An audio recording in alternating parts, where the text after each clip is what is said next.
মসজিদটা করে মাদ্রাসা করে সুদের টাকা দিয়া, তার বিরুদ্ধে কোনো অ্যাকশন নাই। মাজারে কেন হামলা করবে? কেন? আমরা কি দেশের নাগরিক না? আমাদের কি কোনো ইচ্ছা নাই? সুদের টাকা দিয়ে শত শত মসজিদ করছে, এই মসজিদের তদন্ত করতে হবে। এখানে যারা গাঁজা খায় এটা তাদের দোষ। এখানে অলিয়ালারা কাউকে বলে দেওয়া যায় না যে আপনারা এখানে গাঁজা খান। যারা সুদ খায় ঘুষ খায় তাদের বিরুদ্ধে অ্যাকশন নেয় না সরকার, তাদেরকে বিরুদ্ধে অ্যাকশন নেই। মসজিদটা করে মাদ্রাসা করে সুদের টাকা দিয়া, তার বিরুদ্ধে কোনো অ্যাকশন নাই।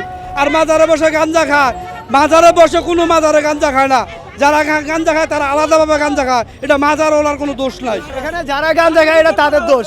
এখানে অলিয়ালারা কাউকে বলে দেওয়া যায় না যে আপনারা এখানে গাঁজা খান।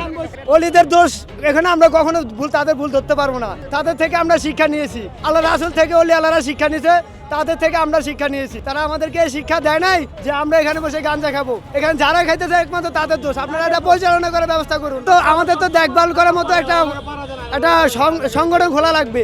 আমরা তো এর ভিতরে নাই। আপনারা যারা জ্ঞানী মানুষ তারা মিলে একটা সংগঠন করে এখানে পরিচালনা করেন, সুন্দরভাবে চালান।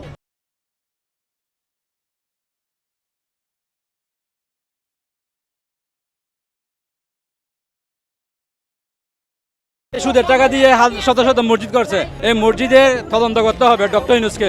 যদি মাজারে অন্যায় হয় ওকে ফাইন, আপনারা তদন্তে আসেন। ঠিক প্রত্যেকটি ধর্মীয় উপাসনালয় যেখানে অন্যায় হচ্ছে ওকে আমরা তদন্তে আসুন।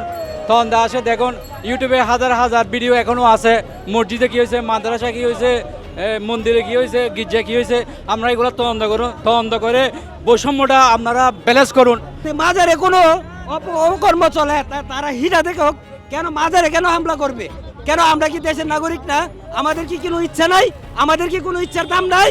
দূরের থেকে কেন বলতেছে বাংলাদেশের যত মাজার আছে ভাঙা হোক? আরে বাপের বেটা হলে তুই সামনে আয় না, তুই এসে একলা মাজার ভাঙ, তোর চেলা বেলার দরকার নাই। মাজার ভাঙতে যারা চাচ্ছে তারা তো সামনে আসতেছে না। আপনি কি এই কথা বুঝেন নাই? ওই টাকা দিয়ে যে সমস্ত পাগলেরা আছে তাদের জন্য সিন্নি সালাদ করা হয়, তাদেরকে খাবার দেয়, মসজিদে দেয়, মাজারটা সুন্দর করে।